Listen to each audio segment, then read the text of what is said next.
الحمد لله رب العالمين والصلاة والسلام عليك يا خاتم الأنبياء والمرسلين أما بعد فأعوذ بالله من الشيطان الرجيم بسم الله الرحمن الرحيم السلام علیکم ورحمۃ اللہ تعالی وبرکاتہ۔ ہمارا درس آج جو ہے احجاء العلوم یعنی کہ تصوف کے ٹاپک پر صفحہ نمبر 107 سے 115 تک انشاءاللہ تعالی اس لیسن نمبر 12 میں ہم لوگ سننے کی سمجھنے کی جو ہے پڑھنے کی برکتیں حاصل کریں گے۔ آغاز کرتے ہیں صلی اللہ علیہ سیدنا رسول اللہ صلی اللہ تعالی علیہ وآلہ وسلم، صلی اللہ علیہ سیدنا رسول اللہ صلی اللہ تعالی علیہ وآلہ وسلم، صلی اللہ علیہ سیدنا رسول اللہ صلی اللہ تعالی علیہ وآلہ وسلم۔ اعوذ باللہ من الشیطان الرجیم بسم اللہ الرحمن الرحیم۔ بخل کی ایک آفت، بخل کہتے ہیں کنجوسی کرنا۔ بخل کی ایک آفت یہ بھی ہے کہ اس کے سبب مال جمع کرنے کے لیے بازار ہی میں رہنے کی حرص پیدا ہو جاتی ہے، اور بازار شیاطین کی نشست گاہ ہے، چنانچہ شیطان کا گھر، اس کے بیٹھک اور اس کی حدیث۔ حضرت سیدنا ابو امامہ باہلی رضی اللہ تعالی عنہ بیان کرتے ہیں کہ شفیع المذنبین انیس الغریبین صلی اللہ تعالی علیہ وآلہ وسلم نے ارشاد فرمایا، جب ابلیس کو زمین کی طرف اتارا گیا تو اس نے عرض کی، تو نے مجھے مردود کہہ کر زمین پر اتارا ہے، میرے لیے کوئی گھر بنا دے۔ اللہ تبارک و تعالی نے فرمایا، حمام۔ اس نے پھر عرض کی کہ کوئی بیٹھک بھی مقرر کر دے۔ فرمایا، بازار اور راستوں میں جہاں لوگ بیٹھتے ہیں۔ پھر عرض کی، غذا کی بھی تعین فرما دے، یعنی کچھ کھانے پینے کا انتظام۔ فرمایا، وہ کھانا تیری غذا ہے جس پر میرا نام نہ لیا جائے، یعنی بسم اللہ کہہ کر کے جو کھانا نہ کھایا جائے۔ پھر عرض کی، میرے لیے مشروب بھی بنا دے۔ فرمایا، نشہ لانے والی ہر چیز تیرا مشروب ہے۔ مشروب سے مراد پینے کی چیز، غذا یعنی کھانا ہو گیا، مشروب یعنی پینا۔ پھر عرض کی، میرا ایک منادی یعنی اس کا بلانے والا، میرا ایک منادی بھی بنا دے۔ فرمایا، مزامیر یعنی ڈھول باجے تیرے منادی ہیں۔ اس نے پھر عرض کی کہ میرے لیے قرآن بنا دے۔ فرمایا، فسق اور فجور پر مبنی شعر تیرا قرآن ہے۔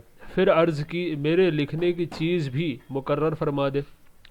فرمایا، بدن کو گودنا یعنی کہ ٹیٹو بنوانا، بدن کو گودنا، یہ بدن کو گودنے کے بارے میں یہاں پہ حاشیہ دیا ہے نیچے کہ سوئی وغیرہ جو ہے چبھنے والی چیز کو جسم میں رنگ بھرنے کے لیے استعمال کرنا، اسے کہتے ہیں، جیسے کہ ٹیٹو بنانے کے لیے وہ لوگ کرتے ہیں، جیسے آج کل جسم پر مخصوص ٹیٹو بنائے جاتے ہیں۔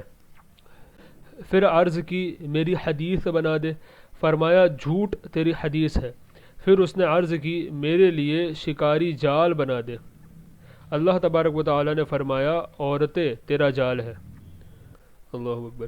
انسان کی فطرت میں داخل درندہ صفت، تعصب اور بغض و عداوت شیطان کے بڑے دروازوں میں سے مذاہب اور مختلف نفسانی خواہشات کی بنا پر تعصب برتنا اور مخالفین سے بغض اور عداوت رکھنا اور ان کی طرف حقارت سے دیکھنا بھی ہے۔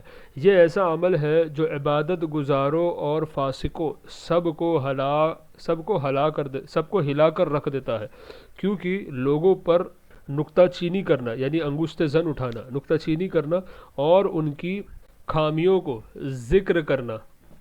ذکر کرنے میں مشغول ہونا انسان کی فطرت میں داخل ہے، اور یہ درندہ صفت میں سے ایک ہے۔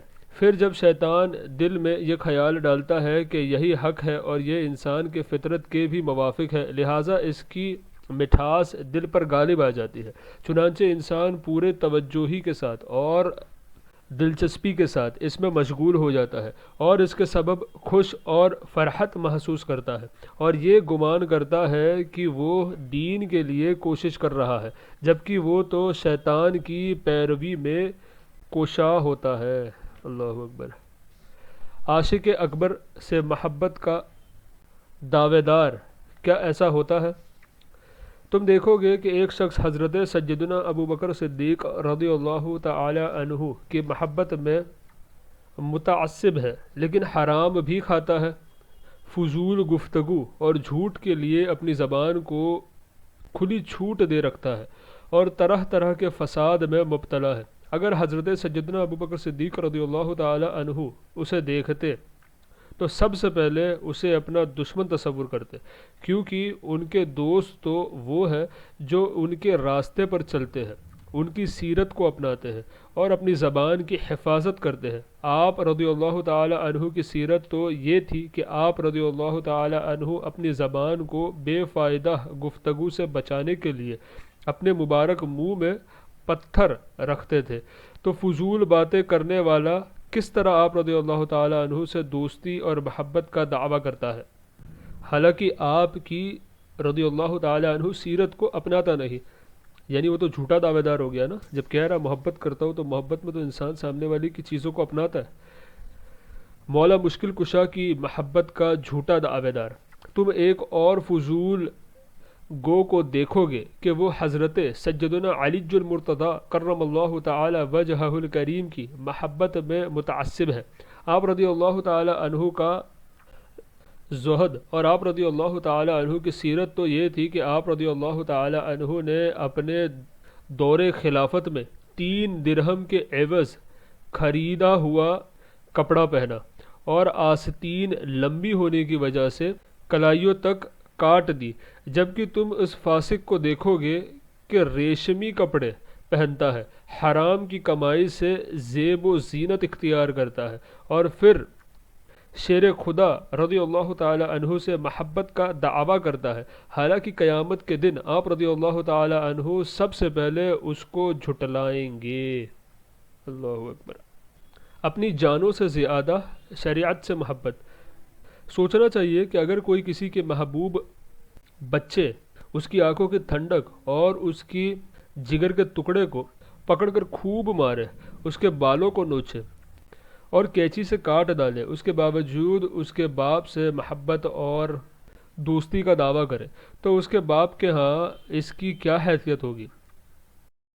معلوم ہے کہ حضرت سیدنا ابو بکر صدیق، حضرت سیدنا عمر فاروق اعظم، حضرت سیدنا عثمان غنی، حضرت سیدنا علی المرتضی اور دیگر تمام صحابہ کرام علیہم الرضوان کو اپنی اولاد، گھر بار، بلکہ اپنی جانوں سے زیادہ دین اور شریعت سے محبت تھی، اور شریعت کی نافرمانی کرنے والے ہی شریعت کے ٹکڑے کرتے اور خواہشات کی کینچی سے اس کو کاٹتے ہیں، اور ان کاموں کے سبب اللہ تبارک و تعالیٰ اور اس کے اولیاء کے دشمن ابلیس کے محبوب بنتے ہیں۔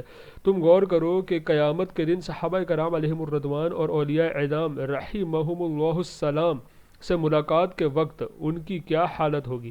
بلکہ اگر دنیا ہی میں پردہ اٹھ جائے اور یہ لوگ جان لے کہ صحابہ کرام علیہم الرضوان رسول اللہ صلی اللہ تعالی علیہ وآلہ وسلم کی امت کو کیسا دیکھنا پسند کرتے ہیں، تو اپنے برے افعال کے سبب ان نفوس قدسیہ، یعنی ان پاک نفس، ان نفوس قدسیہ کا ذکر اپنی زبان پر لانے سے بھی حیا کریں گے۔ پھر شیطان ان کے دل میں یہ بات ڈالتا ہے کہ جو شخص حضرت ابوبکر صدیق اور حضرت عمر فاروق اعظم رضی اللہ تعالی عنہ کی محبت میں مرے گا، آگ اس کے قریب بھی نہیں آئے گی، اور دوسرے کے دل میں یہ خیال ڈالتا ہے کہ جو حضرت علی المرتضی کرم اللہ تعالی وجہہ الشریف کی محبت میں مرے گا اس پر کوئی خوف نہ ہوگا، حالانکہ رسول اللہ صلی اللہ تعالی علیہ وآلہ وسلم نے اپنی شہزادی حضرت سیدتنا فاطمہ الزہرا سلام اللہ علیہا سے فرمایا، یعنی نیک عمل کرتی رہو، میں اللہ تبارک و تعالی کی بارگاہ سے تمہیں نہیں بچا سکتا۔ ابھی جو کچھ ہم نے بیان کیا وہ نفسانی خواہش کی پیروی کرنے والوں کی مثال تھی۔ یہی حکم حضرت سیدنا امام شافعی، حضرت سیدنا امام اعظم ابو حنیفہ، حضرت سیدنا امام مالک اور حضرت سیدنا امام احمد بن حنبل وغیرہ ائمہ رحمہم اللہ تعالی کی محبت میں متعصب لوگوں کا ہے، یعنی کہتے ہیں کہ ہم ان کے مقلد ہیں، ان کے محبت کرتے ہیں، لیکن ان کے طریقہ کار پر نہیں چلتے۔ جھوٹے مقلدین، مقلد کہتے ہیں کسی کی تقلید کرنے والے کو، کسی کو فالو کرنے والے کو۔ جو شخص بھی کسی امام کے مذہب کی تقلید کا دعویٰ کرتا ہے لیکن ان کی سیرت پر نہیں چلتا، کل قیامت میں وہی امام اسے جھٹلائے گا اور کہے گے کہ میرا مذہب تو عمل تھا، نہ کہ فقط زبانی گفتگو، اور زبانی گفتگو بھی بے فائدہ نہ تھی بلکہ عمل کے لیے تھی۔ کیا وجہ ہے کہ تم نے عمل اور سیرت کے معاملے میں میری مخالفت کی، حالانکہ یہی میرا مذہب اور مسلک تھا اور میں مرتے دم تک اسی پر چلتا رہا؟ تم میرے مذہب کی تقلید کا جھوٹا دعویٰ کرتے رہے۔ یہ شیطان کا بہت بڑا داخلی راستہ ہے، اس کے سبب شیطان بہت لوگوں کو ہلاک کر چکا ہے۔ یعنی سوچئے آج ہم لوگ عرس سے امام اعظم پہ اور جو دوسرے امام کی ائمہ کی تقلید کرتے ہیں وہ ان کے عرس پہ ان کے لیے فاتحہ وغیرہ دیگر چیزوں کا جو ہے سجاتے ہیں، محفلیں منعقد کرتے ہیں، لیکن قیامت کے دن اگر وہی امام ہم کو جھٹلا دے تو ہمارا تو پھر ٹھکانہ کیا بنے گا؟ آپ خود سمجھدار ہے، اس کا اندازہ لگائیں۔ شیطان کی نائبیں مدارس ایسے لوگوں کے رحم و کرم پر چھوڑ دیے گئے ہیں جن میں خوف خدا اور دینی بصیرت کم ہے، دنیا کی طرف رغبت زیادہ ہے اور اپنی پیروی کروانے کی حرص شدید ہے۔ تعصب کی بنا پر ہی انہوں نے لوگوں کو اپنے پیچھے چلایا اور ان کے دلوں میں اپنی بزرگی کا سکہ بٹھایا، لیکن اس بات کو اپنے سینوں میں چھپائے رکھا اور اس کے متعلق شیطان کے مکر و فریب سے لوگوں کو آگاہ کرنے کے بجائے اس کے مکر و فریب کو عملی جامہ پہنا دیا، یعنی اس کو اپنے آپ میں ایکسیپٹ کر لیا اور اس کو اپنی لائف میں امپلیمنٹ کر لیا، جبکہ ان کو اس سے لوگوں کو آگاہ کرنا تھا، طالب علم کو اس سے آگاہ کرنا تھا۔ عملی جامہ پہنانے کے لیے خود شیطان کے نائب بن گئے اور لوگ ان کے پیروی کے سبب دین کی بنیادی چیزوں کو بھول گئے، چنانچہ یہ لوگ خود بھی ہلاک ہوئے اور دوسروں کو بھی ہلاک کر دیا۔ اللہ تبارک و تعالی ان کی اور ہماری توبہ قبول فرمائے، آمین۔ نفسانی خواہشات کی پیروی گناہ تک لے جاتی ہے۔ حضرت سیدنا حسن بصری علیہ رحمۃ اللہ القوی فرماتے ہیں، ہم تک یہ بات پہنچی ہے کہ ابلیس نے کہا، میں نے امت محمدیہ صلی اللہ علیہ وآلہ وسلم کے سامنے گناہوں کو اچھی شکل میں پیش کر کے ان پر اکسایا تو اس نے استغفار کے ذریعے میری کمر توڑ دی۔ اس کے بعد میں نے ان گناہوں کو سجا سوار کر پیش کیا جن کے وہ اللہ تبارک و تعالیٰ سے معافی نہیں مانگتے، اور وہ گناہ نفسانی خواہشات کی پیروی ہے۔ اللہ اکبر۔ یعنی اس نے ایسی گناہ جو ہے ہم لوگوں سے کروانا شروع کر دیا جس کے بارے میں ہم اللہ تعالیٰ سے توبہ بھی نہیں کرتے اور اس کو گناہ بھی نہیں سمجھتے۔ یہ ایک لائف کا پارٹ بن چکا ہے، اس کو لوگ امپلیمنٹ کرتے اور یہ انسان کی فطرت اس کو ایکسیپٹ کر چکی ہے اور اس کے اوپر عمل کرتے رہتی ہے اور اس کو گناہ نہیں سمجھتے، توبہ نہیں کرتے، بلکہ یہ لوگوں کو ہلاک کر دیتی ہے چیزیں۔ ملعون نے سچ کہا، کیونکہ جب تک لوگوں کو یہ معلوم ہی نہیں ہوگا کہ نفسانی خواہشات کی پیروی بھی گناہ تک پہنچتی ہے یا پہنچنے کا ایک سبب ہے، تو وہ اس سے کیسے استغفار کریں گے؟ یعنی لوگوں کو علم ہی نہیں ہے، پتہ ہی نہیں ہے اس چیز کے بارے میں، تو استغفار کیسے کریں گے؟ شیطان کی ایک بہت بڑی چال یہ بھی ہے کہ وہ انسان کو اپنے نفس سے غافل کر کے لوگوں کے معاملات میں مشغول کر دیتا ہے۔ چنانچہ حضرت سیدنا عبداللہ بن مسعود رضی اللہ تعالی عنہ فرماتے ہیں، کچھ لوگ اللہ تبارک و تعالیٰ کا ذکر کرنے کے لیے بیٹھے تو شیطان انہیں مجلس سے اٹھانے اور متفرق کرنے کے لیے ان کے پاس آیا، لیکن ناکام ہو گیا۔ پھر اس مجلس کے قریب موجود دیگر کچھ لوگوں کے پاس گیا جو دنیاوی باتوں میں مشغول تھے اور ان کے درمیان فساد پیدا کر دیا، چنانچہ وہ آپس میں لڑنے جھگڑنے لگے۔ ذکر کرنے والے اٹھ کر ان کے درمیان صلح کروانے میں مشغول ہو گئے اور اپنی مجلس سے جدا ہو گئے۔ شیطان بھی یہی چاہتا تھا۔ دیکھیے اس کی تگڑم بازی، دیکھیے یہ کس طریقے سے لوگوں کے بیچ میں فساد پھیلاتا ہے۔ اگر آپ پہ اٹیک نہیں کر سکتا ہے تو آجو باجو والے کے وایا آپ تک پہنچنے کی کوشش کرے گا۔ عام لوگوں کے خلاف شیطان کی چال، عوام کو دھوکے میں مبتلا کرنا۔ شیطان کے بڑے دروازوں میں سے یہ بھی ہے کہ وہ دینی علم میں پختگی حاصل نہ کرنے والے عام لوگوں کو اللہ تبارک و تعالیٰ کی ذات و صفات اور ان امور میں غور و فکر کرنے پر ابھارتا ہے جن تک ان کی عقلوں کی رسائی نہیں ہو سکتی، یہاں تک کہ انہیں اصول دین کے بارے میں ہی شک میں مبتلا کر دیتا ہے، یا ان کے دلوں میں اللہ تبارک و تعالیٰ کے بارے میں ایسے خیالات ڈال دیتا ہے جن سے اللہ تبارک و تعالیٰ پاک اور منزہ ہے، اور یوں وہ کافر یا بد مذہب ہو جاتے ہیں۔ اور حال یہ ہوتا ہے کہ دل میں پیدا ہونے والے خیال کے سبب وہ انتہائی فرحت اور سرور محسوس کرتے ہیں، اور پھولے نہیں سماتے، اور اسے معرفت اور بصیرت گمان کرتے ہیں، العیاذ باللہ، اور سمجھتے ہیں کہ ان پر یہ بات ذہانت اور عقل کی زیادتی کے باعث منکشف ہوتی ہے۔ پس سب سے زیادہ بے وقوف وہ شخص ہے جو اپنی عقل پر سب سے زیادہ اعتماد کرے، اور سب سے زیادہ پختہ عقل وہ شخص ہے جو اپنی نفس پر سب سے زیادہ تہمت لگائے اور علماء کرام کی طرف بکثرت رجوع کرے۔ حضرت سیدتنا امی عائشہ صدیقہ سلام اللہ علیہا بیان کرتی ہے کہ حضور نبی اکرم نور مجسم صلی اللہ تعالی علیہ وآلہ وسلم نے ارشاد فرمایا، شیطان تم میں سے کسی کے پاس آ کر پوچھتا ہے تجھے کس نے پیدا کیا؟ وہ جواب دیتا ہے اللہ تبارک و تعالی نے۔ پھر شیطان پوچھتا ہے اللہ تبارک و تعالی کو کس نے پیدا کیا ہے؟ جب تم میں سے کسی کے ساتھ یہ صورتحال پیش آئے تو وہ یوں کہے آمنت باللہ و رسولہ، یعنی میں اللہ تبارک و تعالی اور اس کے رسول پر ایمان لایا، اس سے یہ وسوسہ دور ہو جائے گا۔ سبحان اللہ۔ عوام پر لازم چند امور۔ حضور نبی کریم صلی اللہ تعالی علیہ وآلہ وسلم نے اس قسم کے وسوسوں کو سلجھانے کے لیے غور و فکر کا حکم نہیں دیا، کیونکہ اس طرح کے وسوسے عوام کے دلوں میں پیدا ہوتے ہیں، نہ کہ علماء کے دلوں میں۔ عوام پر صرف یہ لازم ہے کہ وہ ایمان لائے، سر تسلیم خم کرے، اپنی عبادت اور اسباب زندگی میں مصروف رہے، اور علم کو علماء کے لیے چھوڑ دے۔ عام انسان کے حق میں زنا اور چوری کرنا علمی گفتگو کرنے سے بہتر ہے، العیاذ باللہ۔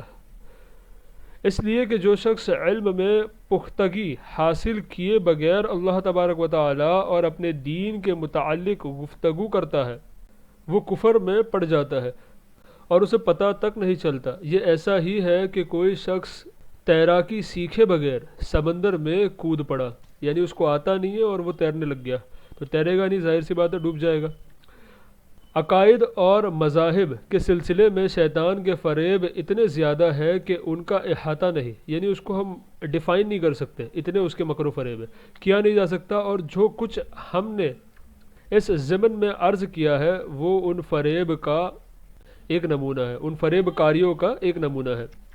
بعض گمان گناہ ہے، بدگمانی شیطان کے بڑے دروازوں میں سے ایک دروازہ مسلمانوں کے بارے میں بدگمانی کرنا بھی ہے، چنانچہ ارشاد خداوند قدوس ہے یا ایھا الذین آمنوا اجتنبوا کثیرا من الظن ان بعد الظن اثم، سورہ حجرات کی آیت نمبر 12۔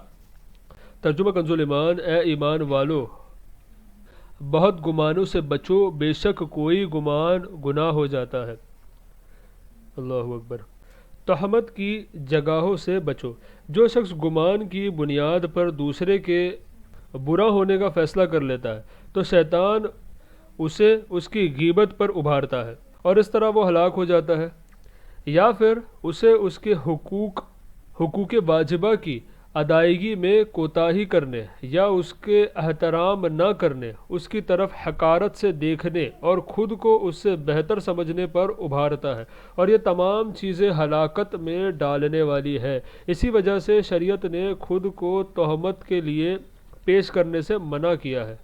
چنانچہ شفیع المذنبین رحمۃ للعالمین صلی اللہ تعالی علیہ وآلہ وسلم نے ارشاد فرمایا، یعنی تہمت کی جگہوں سے بچو۔ آپ صلی اللہ تعالی علیہ وآلہ وسلم خود بھی اس معاملے میں محتاط رہتے۔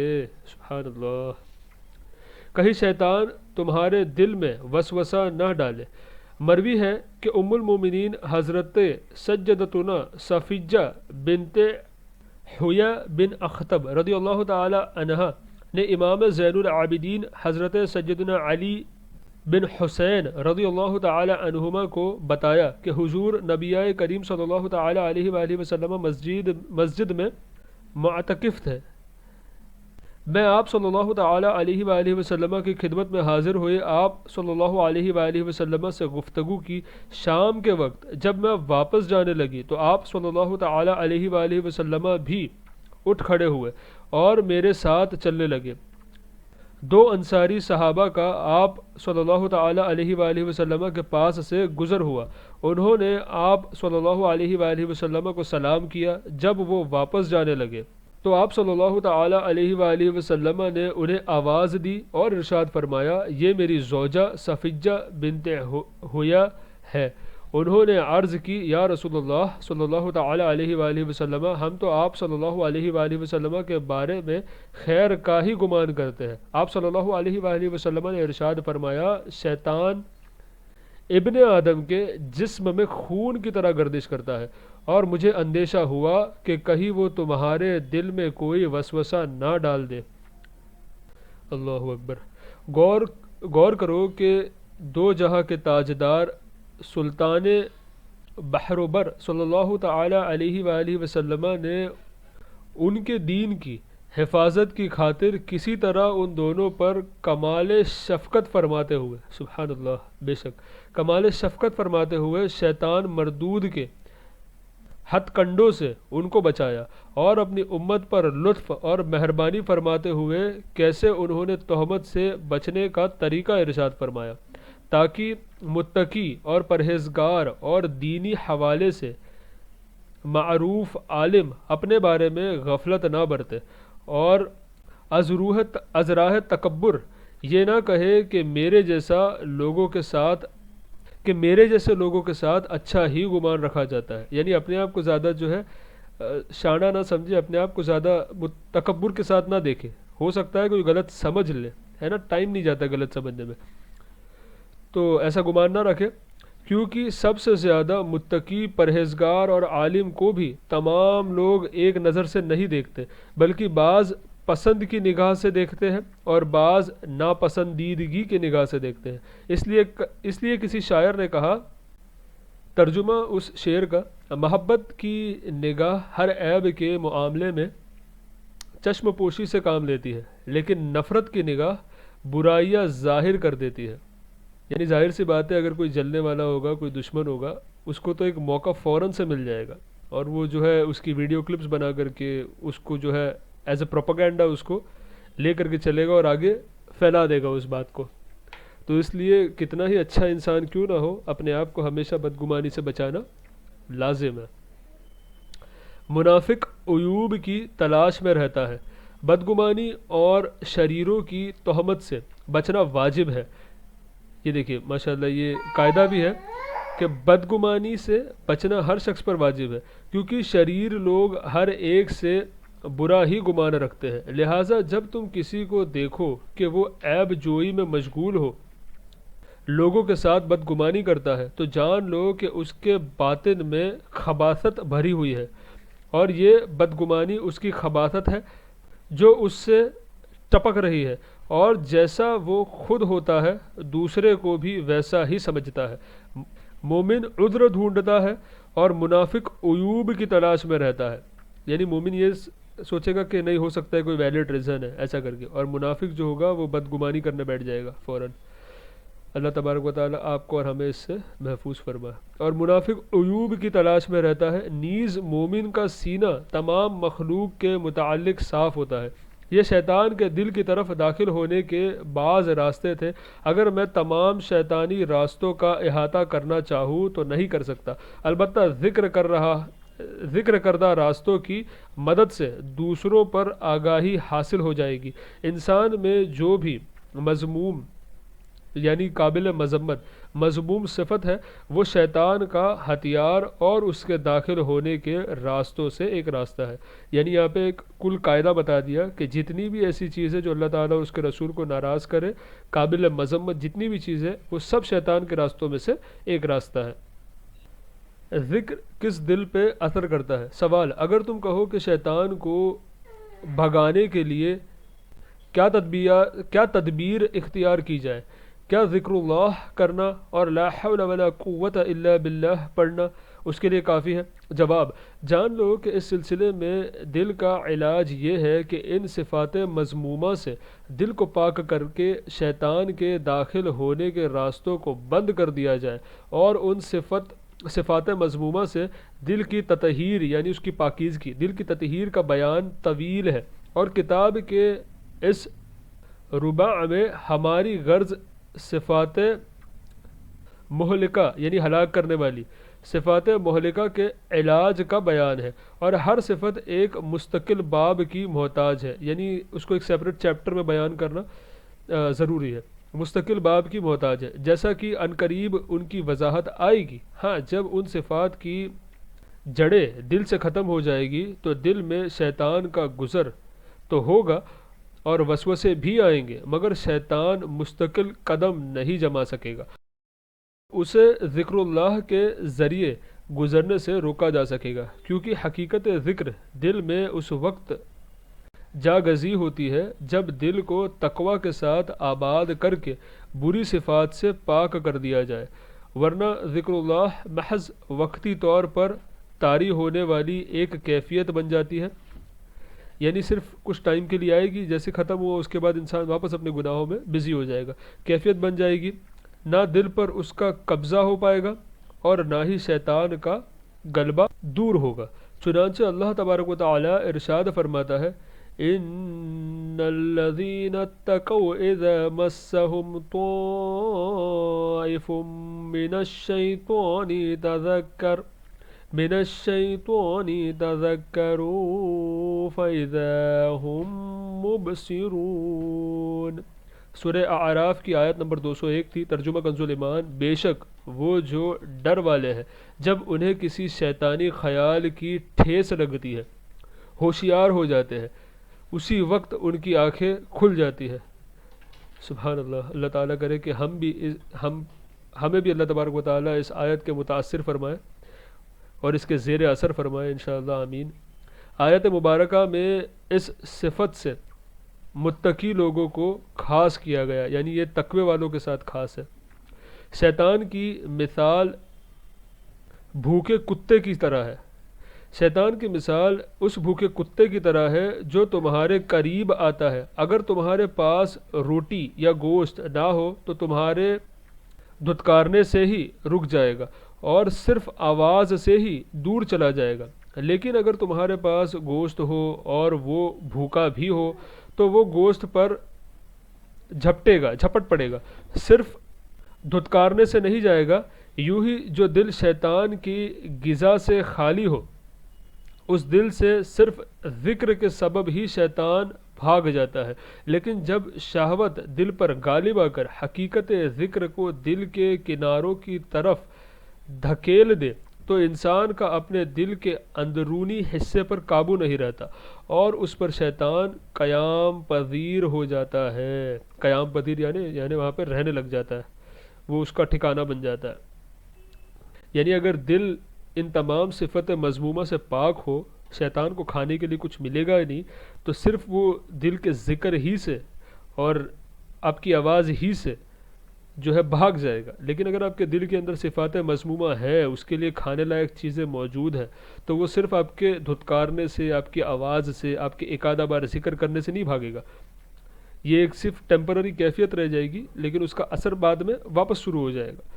تو اس کے لیے ضروری ہے کہ صفات مذمومہ سے اپنے دل کو پاک کیا جائے، اس کے بعد جو ذکر کی کیفیت ہے وہ پرماننٹ ہمارے پر طاری ہو جائے، اور پھر اس سے جو ہے شیطان ہمارے سے دور رہے گا۔ جہاں تک نفسانی خواہشات اور مذموم صفات سے خالی متقی حضرات کے دلوں کا تعلق ہے تو ان میں شیطان خواہشات کی وجہ سے نہیں بلکہ ذکر سے غفلت کے باعث آتا ہے۔ یعنی جو متقی لوگ ہوں نا، اگر ذکر سے غافل ہو جائے تو ان کے دلوں پر شیطان کا اٹیک ہو سکتا ہے، وجہ سے نہیں بلکہ ذکر سے غفلت کے باعث آتا ہے۔ پھر جب یہ حضرات ذکر کی طرف لوٹتے ہیں تو شیطان پیچھے ہٹ جاتا ہے۔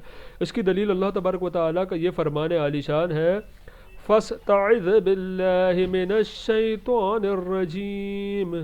ترجمہ کنز ایمان، تو اللہ تبارک و تعالیٰ کی پناہ مانگو شیطان مردود سے۔ ذکر کے متعلق وارد ہونے والی دیگر آیہ مبارکہ اور احادیث کریمہ بھی اس کی دلیل ہے۔ سبحان اللہ۔ ہمارا یہ درس آج یہاں پر مکمل ہوا۔ اب تمام سے گزارش ہے کہ آپ ہمارے لیے دعا کریں کہ اللہ تعالیٰ کہنے سننے سے زیادہ ہمیں عمل کی توفیق عطا فرمائے، اور ہم آپ کے لیے دعا گو ہے کہ اللہ تبارک و تعالیٰ آپ کے اس سننے کو اپنی بارگاہ میں قبول فرمائے۔ تب تک کے لیے دعا کی گزارش۔ السلام علیکم ورحمۃ اللہ تعالیٰ وبرکاتہ۔